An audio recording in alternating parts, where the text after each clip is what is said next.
एक रानी जो अपने सौतेले बेटे के साथ भोग विलास करना चाहती थी। रानी बोली, रूप तू क्यों फालतू की जिद पे अड़ा है, भूल जा सब बातों को और आजा मेरे पास। इतना कह रानी रूप का हाथ पकड़ लेती है और उसे अपनी ओर खींचती है। रूप तुरंत हाथ छुड़वाता हुआ कहता है, मौसी, लगता है आपने अपनी लाज और लज्जा बिल्कुल त्याग दी है। आपको शर्म आनी चाहिए ये सब करते हुए। जब रानी चंद्रिका ने देखा कि ये तो किसी तरह भी मानने वाला नहीं है, तब रानी बोली, देख रूप, अगर तू मेरी बात नहीं मानेगा तो बहुत पछताएगा। अभी तूने मेरा प्यार ही देखा है, मेरे क्रोध से अभी तू अनजान है। रूप ये कहते हुए चल पड़ा। ठीक है मौसी, जो तुम्हें करना हो कर लेना, मैं जा रहा हूँ। रानी चंद्रिका गुस्से में बोली, तुम मेरी इच्छाओं को दबा कर जा रहे हो, इसका परिणाम भुगतने के लिए तैयार रहना। जब राजा के आने का समय होता है तो रानी अपने कपड़े फाड़ लेती है, गहने उतार फेंकती है और बिस्तर पर पड़कर सुबक सुबक कर रोने लग जाती है। राजा आकर रानी की ऐसी हालत देख दंग रह जाता है और पूछता है, क्या हुआ रानी? तब रानी रोते हुए अपना त्रिया चरित्र दिखाती है और कहती है,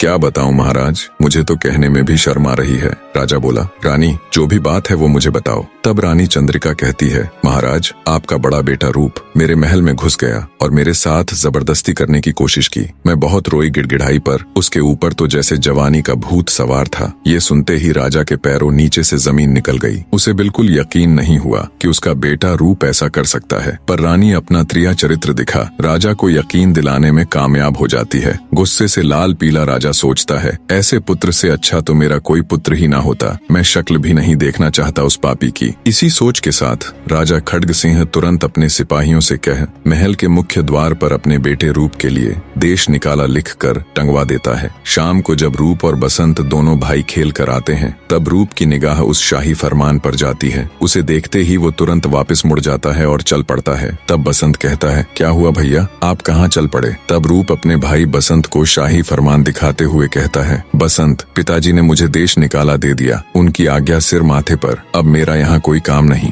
रूप की बात सुन बसंत बोला, नहीं भैया, जरूर कुछ गलतफहमी हुई है, हमें पिताजी के पास चलकर उनसे बात करनी चाहिए। तब रूप अपने भाई को सुबह हुई घटना का सारा किस्सा कह सुनाता है। सारी बात सुन बसंत कहता है, चलो भैया, हम ये सारी बातें पिताजी को बता देते हैं। तब रूप बोला, नहीं बसंत, अब समय निकल चुका है। पिताजी फैसला करने से पहले अगर हमको बुलाते और पूछते तो हम उन्हें सारी हकीकत बताते, लेकिन अब कोई फायदा नहीं भाई। तब बसंत रोता हुआ कहता है, भैया, मैं भी आपके साथ चलूंगा। बसंत की बात सुन रूप बोला, नहीं बसंत, देश निकाला तो मुझे मिला है, तुम मेरे साथ कहाँ दर दर की ठोकर खाते फिरोगे? बसंत बोला, नहीं भैया, आपके सिवाय मेरा इस दुनिया में कोई नहीं है, और जो आज आपके साथ हुआ है वो कल मेरे साथ भी तो हो सकता है। रूप उसकी बात मान लेता है। दोनों भाई अपने शाही वस्त्रों को त्याग भरे हृदय से राजा की नगरी को छोड़ चल पड़ते हैं। बने रहे।